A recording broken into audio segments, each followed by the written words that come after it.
I call out a warm. I pray this devil die and get every evil thing the Lord God can get. And listen, I know you look at us in the state we in right now. Come here, SHALAM. Come here, SHALAM. I know you look at us in the state we in right now. Black people on drugs, and we suffering and dying. And I know it seems like you can do whatever you want to this people. I know it seems like this, but the time for glorifying yourself is soon at an end.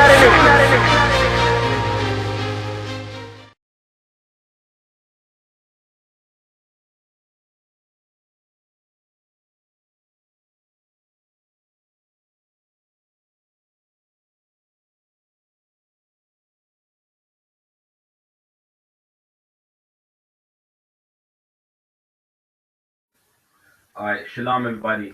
This is the I.S.U.P.K UK. This is Officer Parasha. As you know, we have classes twice a week, Wednesdays and Saturdays as well. So today is the Wednesday class, where, you know, of course, like every other time, we go into the Bible and to give an understanding based on a certain topic that is in the Bible as well. So now, first off, do remember to pay your tithes. That's a commandment. So that's 10% of anything you earn, meaning if you earn £100, £10 will go towards your tithes. Also, from Tuesdays to Fridays, we have live online classes. You can log into them through the website. They will be starting at 12 o'clock in the UK time. So, you know, if you're awake, do, you know what I mean, try your hardest to log into those classes as well. Also, too, on Monday nights at 2 o'clock, we have the radio show hosted by Commanding Gen.YAHANNA. So if you can stay awake for that, you know, please do. It goes into all the latest things that are going on in the black community. So before I get into the topic of the class, has anybody got any questions in the class or even online?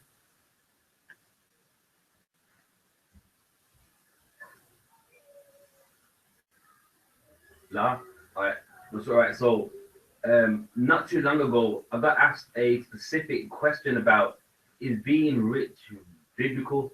Because, you know, you got certain religious sects, certain sects of Christianity that teach that, you know, if you're rich, then that's of the devil.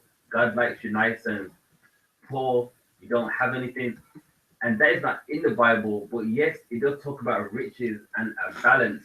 But how they put that forth is like, if you're rich, if you got a nice car, then God's not with you, and that's not in the Bible.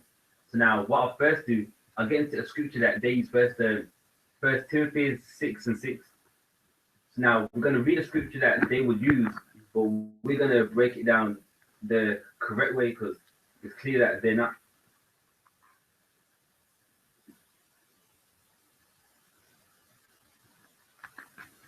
First Timothy 6:6. But godliness with contentment is great gain. And yeah, what the scripture is saying is correct. But godliness with contentment is great gain. So yes, you follow the laws and you're content with the things that you have. That's a great gain, because you got some people that have this belief that, you know, yeah, they have, but they're not content, meaning they need more. And by them wanting to get the best, they're walking over everybody else. For example, your people that sell drugs, you know, they think they deserve the best things that like the world has. So they'd rather kill you, kill your mom, kill your kids too, so they can walk around in the best designer clothes, have the best car, and, you know, have the best gadgets as well. So yes, being godliness with contentment, that is a great gain. Read on. First Timothy 6:6. But godliness with contentment is great gain. For we brought nothing into this world, and it is certain we can carry nothing out. Yeah, so, you know, you're right. So following all this vanity, trying to, you know what I mean, walk over somebody to have the best, what's the point? Because when you was born, you didn't bring anything in, and you can't take it with you. You know, the Egyptians, they had a belief where, you know, when you died, you would carry things with you. That's why they had all the gold in the tombs with them. The tombs, or I mean, they had the gold, the diamonds, etc. That's a belief that they had. But us being the Israelites, we understand how this goes, and you can't take anything with you once you die. So they are correct in that verse. Read on. Verse 8, and having food and raiment, let us be there with content. And there, so you having something to eat and something to wear. That's what raiment means. Now, this is part where they get it wrong. Does this mean that's all you can have? Like, it's saying with what you do have, be content.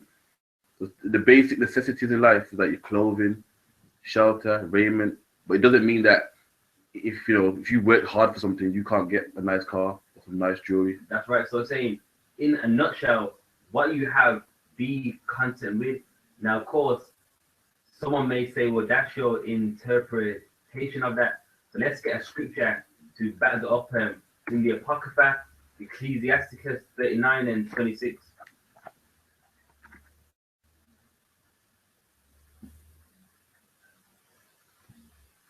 Ecclesiasticus 39, verse 36.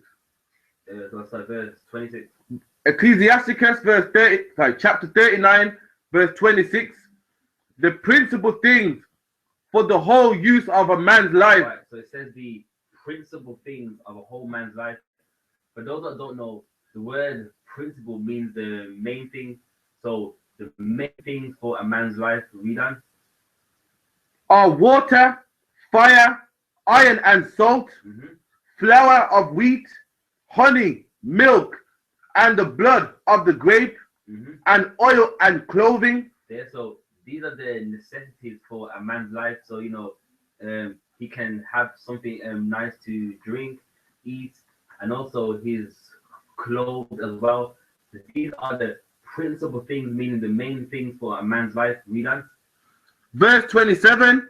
All these things are good to the godly. So now, in the scripture we read before, but with godliness be content. Now, all these things are good for the godly, meaning the people that follow the laws of God. All these things are good for them. So once they have this, they're content with that. Not meaning that they can't have anything else. But from as long as you have the basics, these things are good to the godly. Read on. So verse 27, all these things are good for the godly, so to the sinners they are turned into evil. So what's that part letting you understand? Saying that the basic necessities of a man are good to the godly people, but sinners, those things it's not enough for them. It's not enough. So yeah, they got something to wear, they got a house, you know what I mean? They can turn on the gas fire, but to a sinner, that's not good enough. They want a house in some far rich part of town. They want the best car and the best clothing. So someone being rich is not a sin, but it's when you probably start, no, not probably, when you start to do wrong things to obtain that. So a Christian that pulls out 1 Timothy 6 and 8, you know what I mean? They don't have the full understanding. It's not saying that you can only just have them things, but once you got the basics, be content with that. But if you want to work harder, then ain't nothing wrong with that. As what we read in Ecclesiasticus, the 39th chapter, and verse 26 on down, if everyone understands. All right, let's go back to 1 Timothy 6 and 8. The book of 1 Timothy 6 and 8. And having food and raiment, let us be there with content. Yeah, so you got something to eat, something to wear. Let you be there with content. Read on. Verse 9. But they that will be rich fall into temptation. All right. So now, does this mean that you can't be rich? Does this mean someone that comes into truth cannot be rich? They can't have as well a job that pays well, or a family business? It just means that people that are rich fall into more temptations. Like if you're rich, then some people find themselves chasing the next best thing, chasing the latest car. These are the temptations that rich people go through. Whereas a poor man don't have them kind of temptations. So is it saying that poor people? Slack you 1 second. What's the last audio? Yeah, can't. But it's saying that people that are rich go through more temptations than people that are not rich. 'Cause obviously, if you're rich, then you can pretty much do anything you That's want. right. So if you can afford anything that you want to do, while as someone that is not rich, they can't. So if they wanted to do something that was wrong according to the Bible, they couldn't because they don't have the funds to support it. But someone who's rich, they get tempted. Why? Because they got the financial ability to also do that too. Can it be done for? Go on. Verse 9, but they that will be rich fall into temptation and a snare and into many foolish and hurtful lusts. So being rich is not a sin, but it does come with a lot of disadvantages. So you fall into temptation, a snare, and to many hurtful desires as well. So things that once you do it, you realize like, why did I even do something like that? And the reason why you did it is because you had the financial ability for you to do it. So being rich does come with a disadvantage. Which drown men in destruction and perdition. Mm-hmm. For the love of money is the root of evil. Now this is another part they like to use. So now, what's the key word that they're missing out here? The love of money. That's right. So it's if you love money. I'm not saying you can't have money, because of course you need money. You know what I mean? For instance, we're doing a class right now. There's lights, there's a camera. These things cost money. They didn't come out of the sky into our hands. You know what I mean? You got to work for things, and that's how you get things. That's just the common way of life, even now, and even back in the ancient times too. People always worked. You done? Which while some coveted after. So now it lets you know that now while they coveted after, now to covet is to desire something that doesn't belong to you. So the money or the riches in the context here, they're coveting after it, meaning they're desiring it of someone else. So also Christians go here and make out like money is evil, but it's a reading in context. It's talking about them coveting after the money, not the money itself. Yeah. Oh, can't. You could money it wrong, because even in biblical times, I'm not saying the Bible ain't now, of course, but they had currencies and like you know what I mean, things that they would exchange. So you working and bringing in a specific amount of like £100 or whatever, nothing ain't wrong with that. But if you coveting after it, so I work for mine, someone works for theirs, and I'm coveting after theirs. You know what I mean? That's what this is really on about. Are we done? For middle of verse 10, which while some coveted after, they have erred from the faith. Yeah, so while they coveted after it, they've erred from the faith. So you had some people, they had the true understanding of the Bible. You know what I mean? They had the wisdom and all that, but because they coveted after it, they erred from the faith, meaning they left the truth. We done? And pierced themselves through with many sorrows. So has anyone got any examples of that? Of someone piercing themselves through? Like people that chase money, just got many sorrows. They got one car, they got to get the next. They got loads of riches and women start taking the money off them. Child support, just chasing things. Is that correct? That's right. And also those credit cards, that's a sorrow. If you can't pay that up in time, and those interest rates go up, you're gonna know about it. Which, like, I think on BBC Three they had a show about it, and there was lots of, like, some of them was in their early 20s, and they was in debt. Like, once one credit card was maxed out, before they started to pay off that one, they was trying to get another one and another one, and they was in some serious debt. And that's you piercing yourself through, because now they can't get anything. If you can't pay off your credit, you get put on a blacklist. So now you can't get a contract phone. If you want to like buy a house, they'll just cut you off, and you know what I mean. So it's very hard for them financially to even do anything. and now they stop paying off these credit cards. That's one example. Like, yeah, even with Christmas coming, because people covet so much, everyone wants their children to have the latest gifts. They want their children to have the same gifts as the people next door. A lot of people are going to go into debt, taking out loans, and they won't probably start finish off these debts till probably next Christmas. I was about to say it too. Like, yeah, what tends to happen is they basically work hard to pay off all the debt from last Christmas. Then when it comes again, they get back into debt. Like, that's the cycle that they do, just to make sure that their kids can have the so-called best things of this society. But read on. 1 Timothy 6:11. But thou, O man of God, flee these things. Yes, so now he's letting know, if you're a man of God, flee these things. Don't be coveting after what belongs unto someone else, and don't be worshiping a piece of paper. Because when you see a £10 note, in a nutshell, that's all what it is. We don't worship it, but in these times, to get by and to get things done, do we have to have these things? Yes, we do. You know, it's just common sense. Read on. And follow after righteousness. And do what? Follow after righteousness. And we know, according to the Bible, righteousness is keeping the law, statutes, and commandments. In your own time, you can write this down. This is you can get Deuteronomy chapter 6 and verse 25, which will give you the definition of righteousness, which is to follow the law, statutes, and commandments. Read on.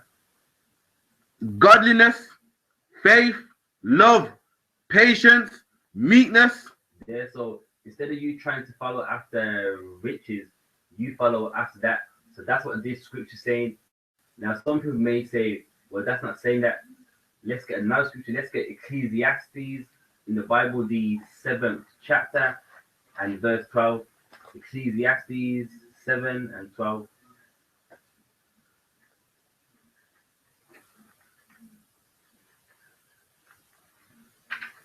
Ecclesiastes 7 and 12. For wisdom is a defense, and money is a defense. What did the Bible say? And money is a defense. So even that's a defense. So if you're in debt and a debt collector comes onto you and you hand him how much that he's supposed to get, that's a defense. When your gas runs out and your house is cold, basically for your house to get warm, you have to pay somebody. So that is a defense. So according to the Bible, having some form of money, that is a defense. So having money is not a crime. It's a defense. And you know that the person that read Ecclesiastes, he was the wisest king. So why not get some wisdom from him and know that you having some form of riches or like family business, these things can be a defense unto you. So being rich is not a crime. That's rich. Yeah, Solomon was given riches by God.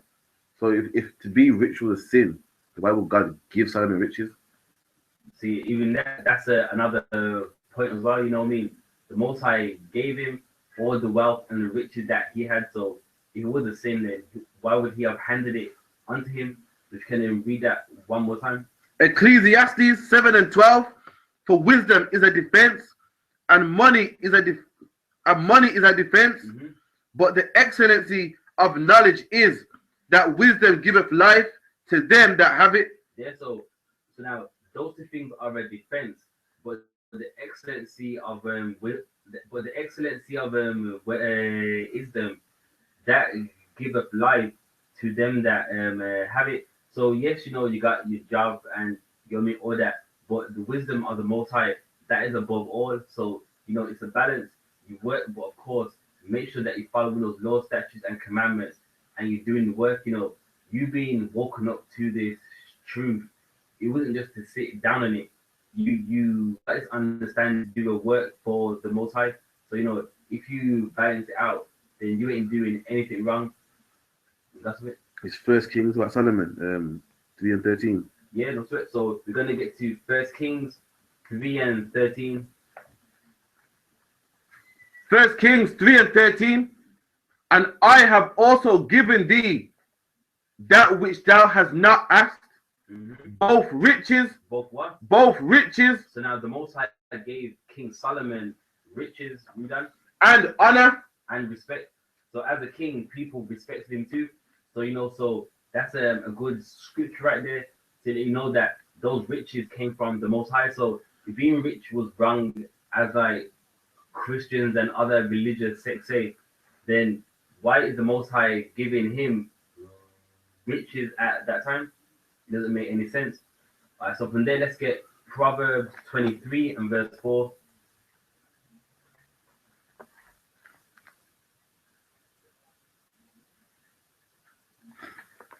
The book of Proverbs 23 and 4. Labor not to be rich. Cease from thine own wisdom. So now, you working to be rich, that's your own wisdom right there. So, because for those that don't know, at the end of rich, it's got those dots. And that means that the next part is going to explain what the first part is on about. So you laboring to be rich, cease from thine own wisdom, meaning you working to be rich. That's you in your own wisdom. So now that's how you should not be, meaning anything wrong with working hard. If you want a nice car, but when you're trying to work to be rich, and you can obviously see that it's not going right, things are going wrong, then you know you should start trusting in your own wisdom. We done? Verse 5. Wilt thou set thine eyes upon that which is not? So now he's asking you a question. Will you set your eyes upon that which is not? So are you going to look at something that is not there? And the answer is no. Who's going to do something like that? That's like read over it. For riches certainly make themselves wings. There, so riches make themselves wings, meaning they fly away. So you can labor to be rich, but all of it eventually goes, or even if all of it don't, a lot of it does. That's why you work every week, because the money that you made this week that's why you're working. They fly away as an eagle towards heaven. So it goes.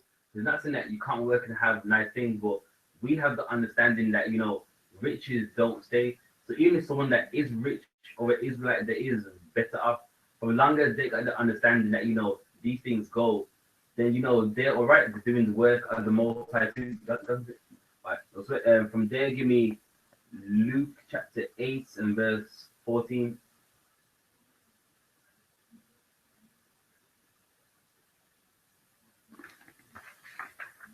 Or also to this whole being poor means that God's with you. I can't remember which book I read it in, but that's actually a slave doctrine right there. Because at them times, that with the slaves, we didn't have much, and what they taught a lot of them was, well, being poor, you should actually embrace that, because that means that God's with you, and that's how you see getting passed down now, where people think the poorer they are, God's with them, which is not true, because there are such things as poor, wicked people as well. There's some people that are poor and they will rob you in a heartbeat. That's kind of like all these movies. They always see Christ and the 12 disciples as being poor, and there was dirt on their face and so forth. But they had a treasurer. They had people handing in donations to them and so forth. Christ took ships back and forth, which cost money. Yeah. So people make it like the 12 disciples. They were poor according to the Pharisees and so forth. But people make it like the poor bums that had no home and so forth. When they took boats back and forth, which cost money. Yeah. And also, if you also in your own time you can research it. Getting a boat ride back then did actually cost a lot, and all through Acts and even in the Gospels, Christ and his disciples, they caught boats on many occasions, which did cost quite a bit.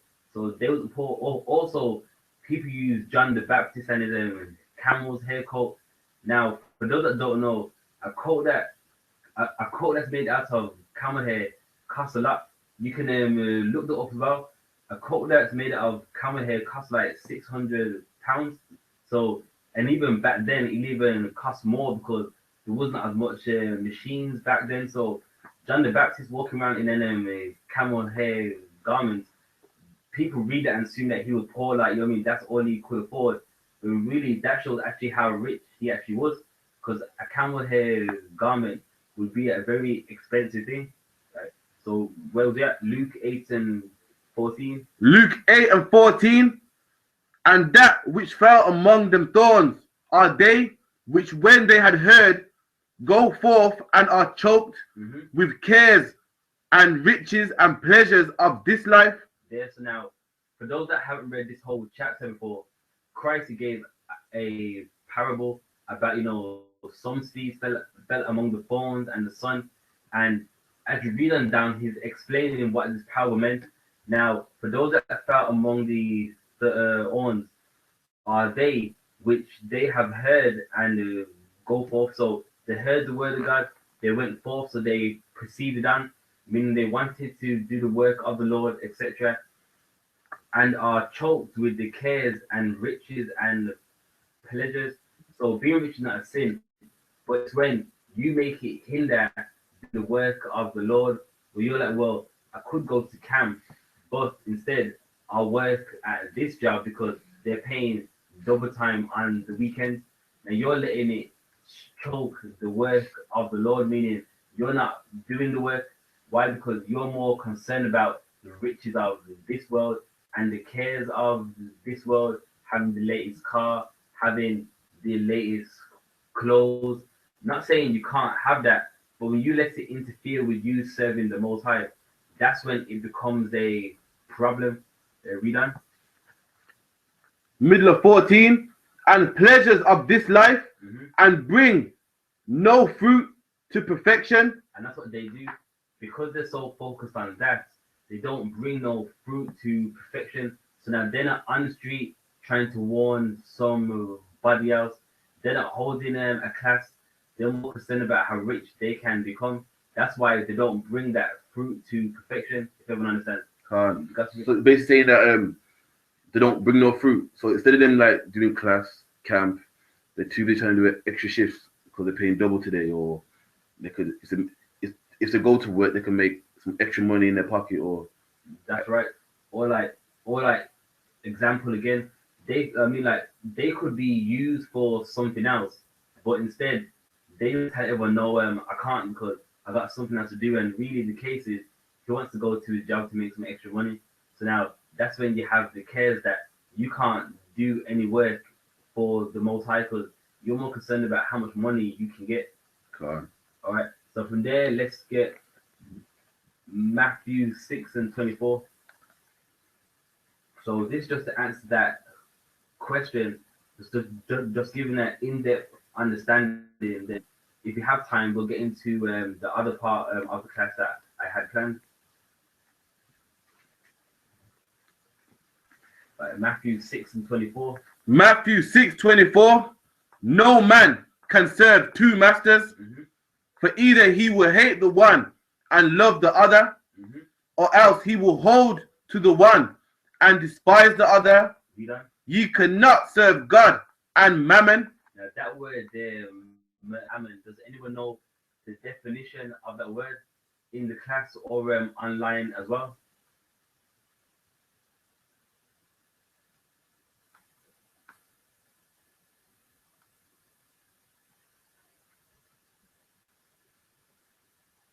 No, I forget from the strongest. Yes, can you? Mammon, wealth. There, so you can't serve the Most High and wealth at the same time. That's it. Can't. Kieran from Birmingham said money. That's right. Wealth, money, they're synonymous things. So basically, you can't serve the Most High and that at the same time. Now, doesn't mean you can't have them both. So if you're in the I.S.U.P.K, you can't have a job at the same time. No, that's what it's not saying. It means that you can't love that more than the Most High. So there's work to be done, but you're more concerned about, on the weekend they're paying double time. So I'm gonna put the camp and the class to the side, and I'd rather go out there and make as much as I can. So you can't have them both. All right, that's it. All right, from there, give me Proverbs 27 and 24.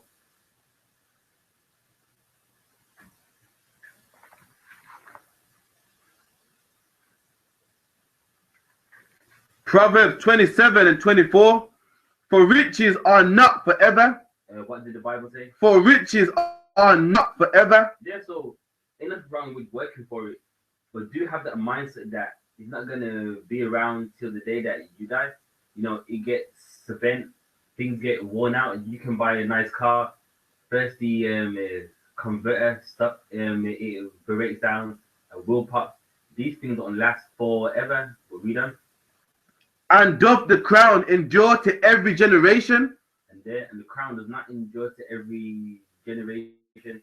So now, the point of that is that the point of that is that riches do not last forever, and that's something that you need to know. So although you may have nice things, nice cars, do have a mindset that I'm going to enjoy it for now, but a time's going to come where this is going to go. So that's a mindset that people should have while they have those things. And from there, give me Ecclesiastes 5:13.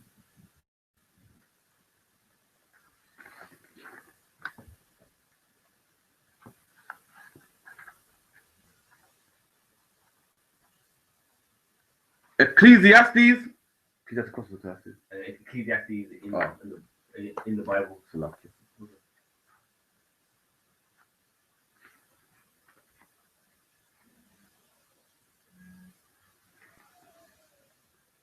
So now the scripture is going to be getting into a bit.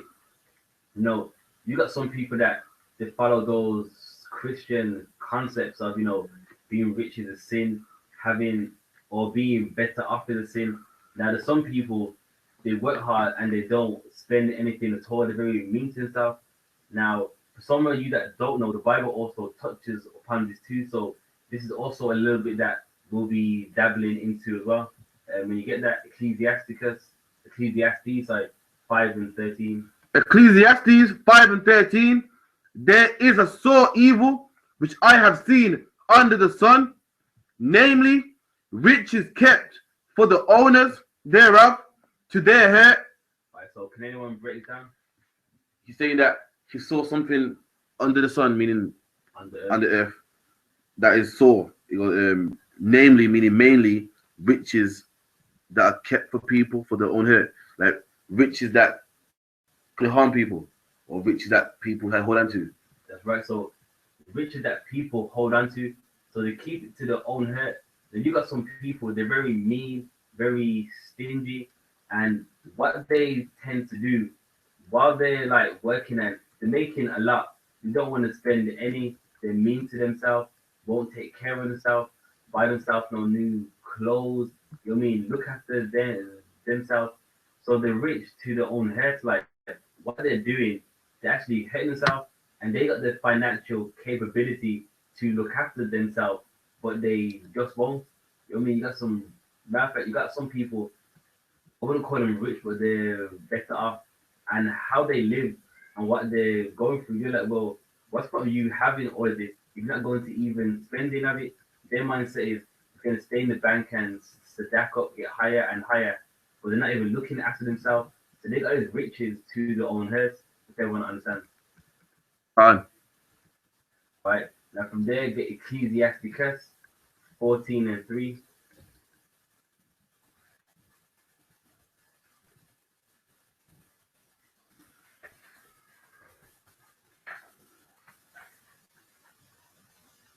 I don't know that. Before you get that, let me just back the point of that. What I just read before is talking about what I'm on about. In the same book of Ecclesiastes, get chapter 4 and verse 8. Ecclesiastes 4:8. There is one alone, and there is not a second. All right, so now there's one man alone, and there's no one else with him. Be done. He have neither child nor brother, yet there is no end to all his labor. So there's some people who divide themselves, haven't got any kids, or like the family ain't around, and they're working so hard. So now the wisest king, he's actually seen this, and for him to write about this, he must have been amazed with what he saw. Be done. And also verse 8, we can read from top. Chapter 4, verse 8. Ecclesiastes 4:8. There is one alone, and there is not a second. Yea, he have neither child nor brother, yet there is no end of all his labor. neither is his eye satisfied with riches. So he's rich and his eye still ain't satisfied with what he's got. Now he ain't thinking to himself, well, I'm by myself. Like, why do I need all of this? That's why when you go to the 5th chapter and the 13th verse, that's what it was saying. What it was saying from the chapter before. Or read on. Neither saith he, for who do I labor? So now he don't even say, well, who I'm working for. I'm by myself. I got all these riches here, and who I'm working for. I'm not even spending it. He's being mean to himself. That's no. Continue reading. And bereave my soul of good. This is also vanity. Yea, it is a sore travail. Yeah, so King Solomon, he saw this and said, this is a sore travail. So he seen it and was like, this is not right. So a man that hasn't got anybody and is working so hard and being mean to himself, that's just a sore pain. So you're waking up 6 o'clock really early, and why are you doing all of that for? So now from there, give me Ecclesiasticus 14:3.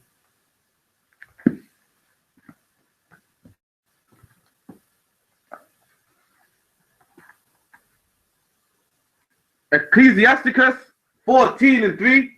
Riches are not comely for a niggard. Oh, for those that don't know, a nigger ain't talking about like a nigger. But by the way, a nigger means someone that's mean to themselves, or they're very stingy, meaning they got things but they don't like to spend. They rather you spend, and they just reap the benefits of it. Like amongst many blacks and Hispanics, we got people like that where they rather save theirs and spend yours.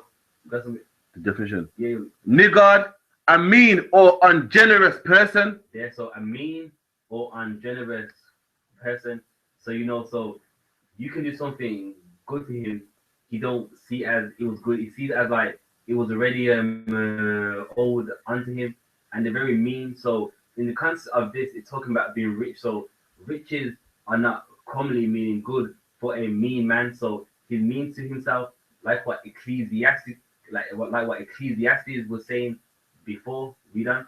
And what should an envious man do with money? And there's now, who is he envious to? Himself. That's right. He's envious to himself. The way how he treats himself is like as if he's envious to himself. Now, remember this: being rich is not a sin. But while you're spending money, also do good to yourself. Nothing wrong with buying a nice watch, a nice car. Obviously, of course, it's a commandment to pay your tithes. So once you pay your tithes, all your money is yours. You can make £1 billion from as long as you pay your tithes. That other rest of it, it's yours. And do good to yourself. You know what I mean? Don't be mean to yourself, and basically treating yourself like as if you hate yourself. Read on. Verse 4. He that gathereth by defrauding his own soul. So he gathereth by defrauding his own soul. So the reason why he's got so much money in his account because he's defrauding himself. He won't take himself on a holiday. He won't buy himself a nice car. He won't buy himself some new clothes. So of course in his account he'd have tons of money. But by him having that, he's defrauding his own self, meaning he's taking away from himself. You want to say so? Yeah, like so. Even if you don't, some people don't. They don't buy good stuff for themselves. They just don't see the point in that. But even then, like they don't give to others that right. need. So they're defrauding their own self. And even other, if you're not into dressing the best, that's fine. But at least help. You give your money, your tithes, or help out with camp fund or something, or you know what I mean. That's right. So you mean even at least do something. As what the brother said. Some people are into all that. So no one is saying if you're rich or you're better off, you have to buy the best of the best. Some people ain't into that, but at least do something, help a poor black or Hispanic. You know what I mean? Pay the tithes to the I.S.U.P.K, donate, help support. You know what I mean? At least do something for the truth. Be done. Verse 4. Verse 4. He that gathereth by defrauding his own soul gathereth for others, that shall spend his goods rightlessly. So what's this part about? Basically, if you're just defrauding your own soul, saving up money, living poor, gathering money, when you die, someone that don't respect the money, that didn't put all that work in, is gonna spend it, just spend it rightlessly. They're gonna see it as well. He worked hard for this. I'm gonna spend it wisely. They're gonna just write it because they didn't save for it, they didn't labor for it, so they don't really care. Like when you die, I think the money goes to your family. When nowadays I work hard on the job, till I come cross still like I'm a criminal. Crime and get caught, it could be your first charge. Like man, you ain't getting the minimum. It gon' dip, squat, 5 mile run, push, pull, sit on, goddamn, get strong. Looking at my baby, trying to keep them doing wrong. It's too long before they grow. I can't leave them on their own. They killed Daddy like he had a 30-day cake. The news covering up the story for what they say. It took me back to the time we lost Otis. Pretending these crackers, they gon' tell you something bogus. And I'm thinking like, damn, what you telling kids? We try to put up a fight, but did we fail the kids? Cause they really got us looking like no damn good. And why success got to cost my manhood?